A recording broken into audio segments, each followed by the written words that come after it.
Panchkula VVIP शहर। हाल दिल स्वागत है आपका HBC न्यूज़ 18 में। मैं हूं पंचकुला।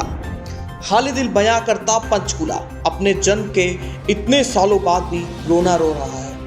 यहाँ कई सरकारें आई और गई, बावजूद इसके क्या पंचकुला आज सभी सुविधाओं से लैस है या फिर आज भी यहाँ रहने वाले लोगों को समस्याओं का सामना करना पड़ रहा है? हाल दिल जानेंगे यहाँ के रहने वाले लोगों से, तो इस वीडियो को पूरा देखें और देखने के बाद आप भी इस पर कमेंट सेक्शन में जाकर ज़रूर कमेंट करें और अपनी समस्याएं या अपनी राय हमें बताएं। HBC न्यूज़ 18 आपकी समस्याओं को जिम्मेदार लोगों तक पहुंचाएगा।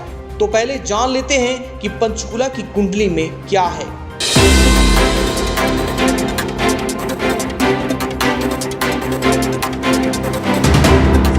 पंचकुला का यह नाम यहाँ की 5 सिंचाई नहरों के कारण पड़ा, जिसमें घग्गर से पानी आता है।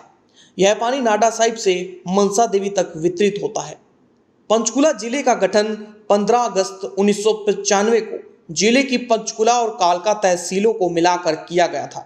आबादी की बात करें तो 2011 की जनगणना के अनुसार यहाँ की जनसंख्या 5,61,000 से अधिक है। यहाँ रहने वाले वीवीआईपी लोगों की बात करें तो यहाँ कई वीवीआईपी लोगों का निवास है। हरियाणा विधानसभा के अध्यक्ष ज्ञानचंद गुप्ता, मौजूदा उप मुख्यमंत्री दुष्यंत चौटाला, पूर्व उप मुख्यमंत्री चंद्रमोहन के अलावा कई बड़े नेता, मंत्री, अधिकारी भी यहाँ रहते हैं। इसीलिए पंचकुला को वीवीआईपी शहर के नाम से भी जाना जाता है। इसके अलावा पंचकुला में कई पर्यटक स्थल भी हैं। विश्व प्रसिद्ध माता मनसा देवी का मंदिर। पंचकुला का विश्व प्रसिद्ध मंदिर माता मनसा देवी का मंदिर आए साल लाखों श्रद्धालु देश के कोने कोने से यहाँ माथा टेकने के लिए आते हैं और अपनी मनोकामनाएं पूरी करते हैं। नवरात्रों में तो इसका खास महत्व है। नवरात्रों में खास पाठ पूजा होती है और मंदिर को सजाया जाता है। कालका माता मंदिर, नाडा साहिब गुरुद्वारा, इसके अलावा पिंजौर गार्डन, कैक्टस गार्डन है। पंचकुला का कैक्टस गार्डन जो एशिया का सबसे बड़ा गार्डन माना जाता है। यहाँ कई प्रकार की कैक्टस की दुर्लभ प्रजातियां पाई जाती हैं। हरियाणा का इकलौता पहाड़ी पर्यटक स्थल मोरनी, ये भी पंचकुला में ही स्थित है।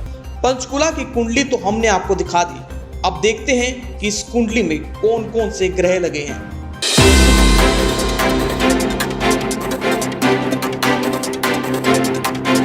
जीरकपुर पंचकुला हाईवे पर इसी क्रॉसिंग में सुबह और शाम के वक्त सबसे ज्यादा ट्रैफिक जाम होता है। कई समय से लोग यहां अंडरपास बनाने की मांग कर रहे हैं ताकि यहां होने वाले जाम से निजात पाई जा सके।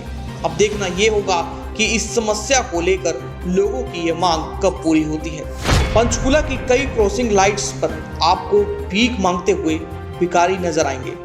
ये भी यहाँ की एक गंभीर समस्या है, जिसके चलते राहगीरों को काफी परेशानी होती है।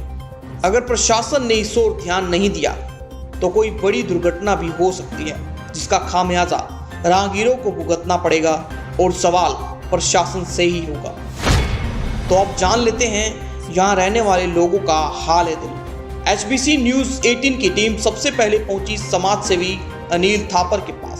सुनिए क्या कहना है समाज सेवी थापर का। हमारे साथ करीब यहाँ से हजारों लाखों लोग जुड़े हुए हैं शहर के। तो जो शहर की समस्या है वो सबसे बड़ी समस्या है जो पब्लिक कम्युनिटीज़ की। जैसे आपकी सड़कें हैं तो मेंटेन नहीं है।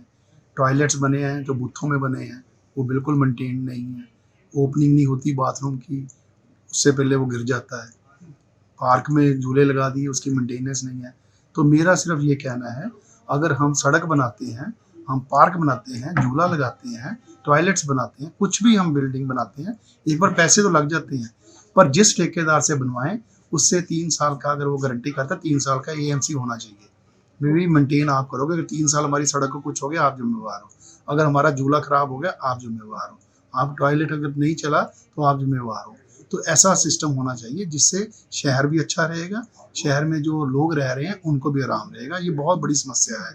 दूसरी समस्या यहाँ पे क्या है, कॉलोनीज़ को, जो कॉलोनीज़ में प्रॉपर पानी, प्रॉपर सफाई, क्योंकि बीमारी फैलती है। बीमारी फैलने का मेन कारण क्या है, सफाई का ना होना। अब आप देखेंगे हमारे शहर में जहाँ दिल करता है सेक्टर के कोने में एक कूड़ा फेंकना शुरू करा, वहाँ फेंक लगा देते ढेर के ढेर।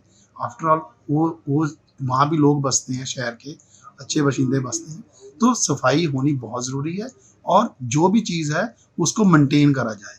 Maintenance is very very necessary, जो कि हमारे शहर में नहीं हो रही। तो आने वाला वक्त बताएगा कि शहर में बहुत अच्छा काम होगा और बहुत अच्छा रहेगा ये शहर। अब लिए चलते हैं सीनियर सिटीजन काउंसिल के अध्यक्ष आरपी मल्होत्रा के पास। सुनिए। मल्होत्रा, अध्यक्ष federation of resident association Panchkula.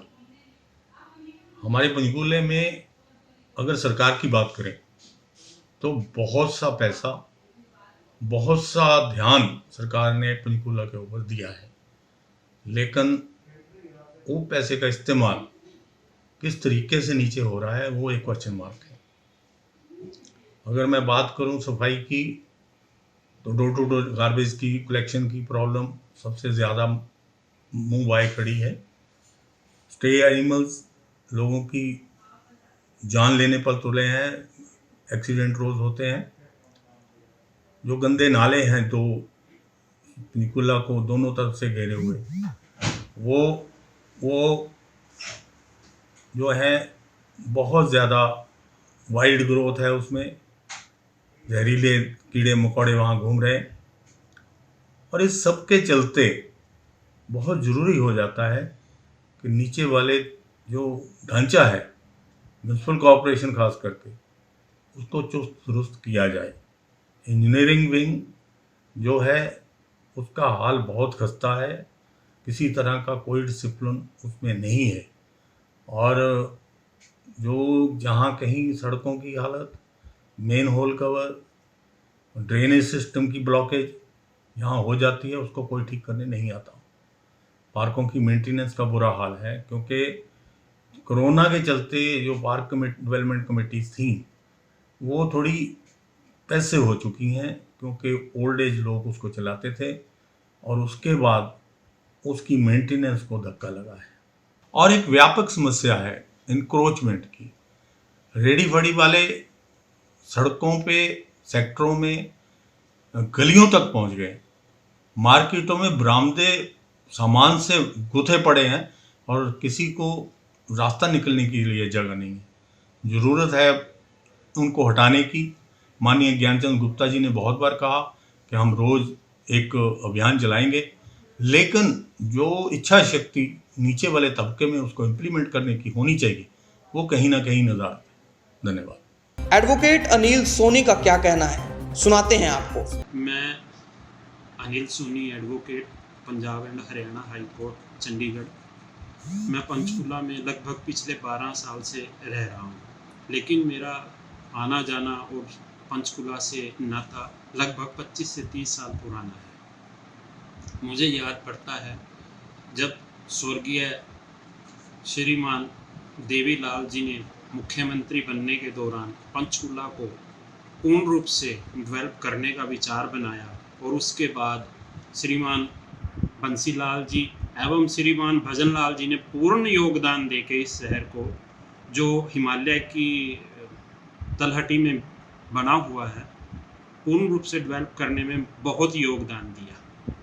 परंतु यहाँ पर समय समय पर जो राजनीतिज्ञ आते रहे, उन्होंने इसको उस दृष्टि से डेवलप करने में कोई योगदान नहीं दिया। और आज हालात ये है कि इस सिटी के जगह जगह चौराहों पे और गलियों में, सड़कों पे आवारा पशु ऐसे घूम रहे हैं जैसे ये किसी गांव के गलियां हों, जबकि उन तीन पूर्व मुख्यमंत्रियों ने इसको यूरोपियन सिटी के रूप में वर्ल्ड क्लास सिटी बनाने का विचार मन में लाया था। अब हालात ये है कि किसी भी गली चौराहे में आप जाकर देख सकते हैं, वहाँ पर आवारा पशु दिन में रात में बैठे रहते हैं और दुर्घटना होने का भय हर वक्त बना रहता है। मैं HBC न्यूज़ द्वारा ये जो मुहिम जारी की गई है उसका तहे दिल से शुक्रिया अदा करता हूँ। और जो इसके संस्थापक हैं श्री रितेश महेश्वरी जी, उनको बधाई देता हूँ कि उन्होंने इतना महत्वपूर्ण मुद्दा उठाने का प्रयास किया।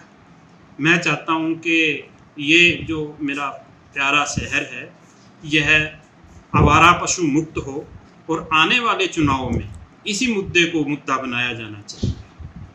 और यहाँ का जो मेयर बने वो भी राजनीतिक रूप से बेशक कहीं से भी जुड़ा हो, पर उसके मन में सेवा भावना होनी चाहिए और उसे शहर को डेवलप करने के लिए पूर्ण रूप से सेवा करनी चाहिए, सामाजिक सेवा के रूप में इस काम को लेके, और आवारा पशु मुक्त इस सिटी को बनाना चाहिए। धन्यवाद। वहीं अमरटेक्स इंडस्ट्रीज के एमडी अरुण ग्रोवर क्या कहते हैं, सुनिए। नमस्कार, I am Arun Grover, Managing Director of Amartex Industries Limited and Chairman of Industrial Welfare Association Panchkula. Major issue आज के दिन पंचकुला इंडस्ट्रीज का एक ही है कि हमारे साथ में पंजाब लगता है। पंजाब के अंदर जो जो फैसिलिटीज़ गवर्नमेंट ने दी है, आज उन्होंने FAR 3 दिया है पंजाब के अंदर। हमारे यहाँ पे आज भी 1.25 FAR है। दूसरा नंबर जो सबसे बड़ा आज के दिन मुसीबत है कि पंजाब के अंदर आप हॉस्पिटल भी लगा सकते हो, आप होटल भी बना सकते हो इंडस्ट्रियल प्लॉट के अंदर, और आप कोई भी एक्टिविटी आज जो SME सेक्टर के अंदर कर सकते हो वो कर सकते हो, मगर वो सब वर्किंग की जो परमिशंस हैं वो HSIDC की तरफ से नहीं मिलती। तो आज ज़रूरतें बदल गई हैं, तो ये सब जो परमिशंस हैं ये अगर पंजाब की लाइंस के ऊपर हरियाणा भी दे दे तो यहाँ पे बहुत सारी एक्टिविटीज़ हो जाएंगी स्टार्ट, जिससे कि यहाँ पे लोकल लोगों को रोज़गार भी मिलना शुरू हो जाएगा, गवर्नमेंट को टैक्स भी ज़्यादा मिलना शुरू हो जाएगा, और यहाँ की जो लोकल जनता है वो काम ढूंढने के लिए कहीं बाहर भी नहीं जाएगी।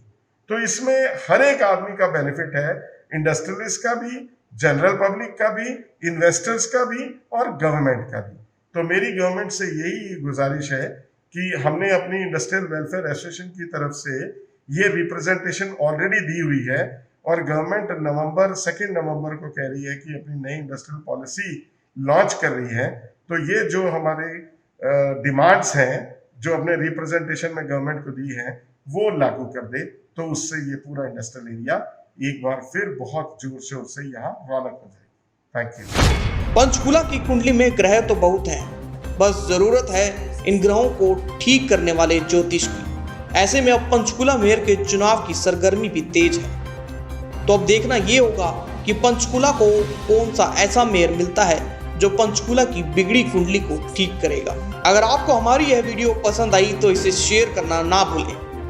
बने रहें HBC न्यूज़ 18 के साथ। HBC न्यूज़ 18 के YouTube चैनल को सब्सक्राइब करें और साथ ही बने बेल आइकन को दबाना ना भूलें।